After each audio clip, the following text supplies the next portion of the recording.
Hey folks, it's Amy from Colorado Mountain Living, and it is a beautiful, perfect day, September, with sunny skies and a nice breeze and cooler temperatures. It's hard to imagine that right now Colorado is on fire. I wanted to give you guys an update since the last wildfire video because, you know, it's still an issue and it hasn't gone away, and it's still a big concern for a lot of residents of Colorado. In fact, there's a new fire that is a lot closer to us than the last video. So since the last video, a new fire sprung up. It's called the Williams Fork Fire, and it's just one county away from us. So it's definitely got a lot of us, you know, thinking about fire safety. So I wanted to kind of go over in this video just how there's 4 different fires that they're keeping an eye on right now, and just giving you a quick update on those, but how that affects us on daily life. So let's do just a quick overview of the 4 major wildfires affecting us. So this is a big Colorado map, you know, we've got some other states in there, but there's really 4 key fires that we're keeping an eye on. There's always pop-up fires, but the ones that have the major acreage burning is the ones I want to go over. So initially I mentioned the Williams Fork Fire. This is the one that's the closest to us. It's just one county over. Now, fortunately, the county is over the mountain range, so we do have that natural divider as a barrier. But it's over 12,000 acres as of yesterday, and it's only 10% contained. The scary thing is that it's really close to a town named Fraser, so we have to really watch out for that. The other one that was that size last video was the Cameron Peak Fire. Now it's at 23,000 acres. I think it was only 14,000 acres last time. And look at this, it's 0% containment. That's really scary because it's also very close to other towns, like, you know, Fort Collins and that area. So that one they're keeping an eye on, you know, containment's a huge thing. Now the bigger fires, the one that was Grizzly Creek Fire, that's 32,000 acres. And look at the containment, 75% now. So that's very encouraging. Of course, that's in a big national forest area, so not a lot of disruption to everyday life. But the big daddy of them all is the #1 biggest fire in Colorado history. That's the Pine Gulch Fire. Over 139,000 acres burned.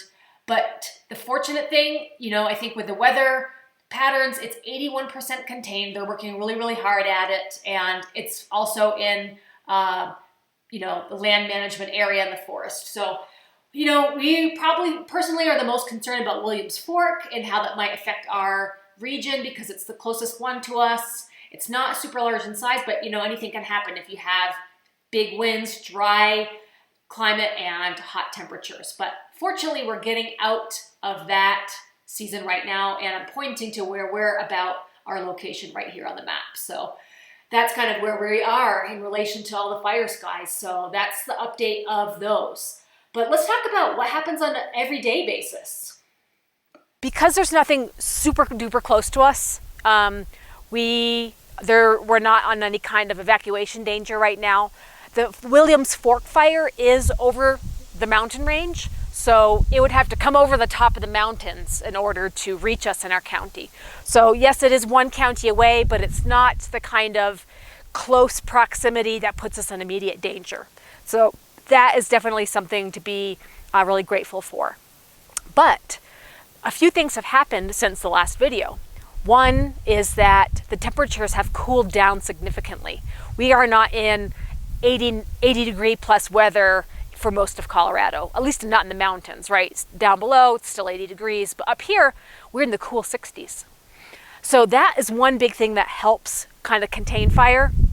Hot and dry conditions aggravate it. So we've had a series of rain. The last few days, we've had periods of rain for extended hours, not just 5 minutes. So that has helped quell some things to help the Forest Service and the firefighters start to do containment. The other thing that is still a challenge, as you can tell by my hair, it's very breezy. It's still very gusty, and that's probably one of the more dangerous things for fire spreading. It's just, I don't know what it is about the mountains, but you have a lot of wind and you can have a lot of gusts that will carry a fire miles. So that's something that you have to really be careful about. In fact, when I check on my bees, because we're in such a fire danger, I don't light my smoker outside anymore. I light it in the basement. when I go out to the beehives, I'm carrying a fire extinguisher. In fact, one of the ordinances, I don't know if it's an ordinance, but one of the recommendations for fire safety right now in the county is if you use a chainsaw, you must also have a fire extinguisher on you, just in case of a spark or something catches and you catch the grass on fire. So these are the kind of things that we have to deal with in the mountains, and there's no open fires permitted on private property. That's a big one right now with the fire ban and what the fire ban means. And I can kind of go over what stage fire ban that we're in. So for us, a stage 2 fire ban in our county means no open burning of any kind. Really, you can only use liquid gas propane fueled cooking stoves. And look at all the details here. No bonfires, no trash piles, no smoking, no shooting. It's just they get really serious about it here, and it's all enforceable. So fire ban is serious business in the mountains, guys, and we take all those steps to stay as safe as possible to prevent accidental fires this time of year. But anyways, guys, I thought you wanted to know, the most up-to-date information about the Colorado wildfires from someone that's up in the mountains and kind of keeping an eye on it. I know a few of you have asked and are definitely curious, especially since we see in the national news what's going on in California and all the evacuations. I think one of the fortunate things about Colorado is that we have a lot of forest land.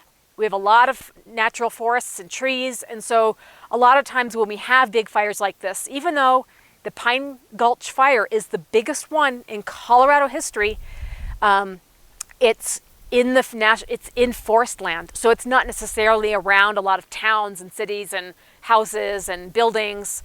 I mean, there have been evacuations and there has been some structures that have been decimated by the fires, but not to the extent that we see in California. So that might be one of the biggest differences, is that the locations of these fires are kind of in forest areas, and even though hundreds and thousands of acres have burned, it's not putting a lot of people out of homes. So that's one thing that we can be grateful for too. So anyways, guys, I wanted to give you that update just to kind of keep you posted on what's going on here in Colorado. We're definitely excited for this nice weather, this nice crisp, cool weather, although looking at the forecast, there might be a really cold day coming up next week. We're not sure if that means a frost or not already. So that's the scoop from the mountains and the wildfire situation. We're definitely keeping an eye on it, but wanted to keep you guys posted and keep you informed about what's happening around here.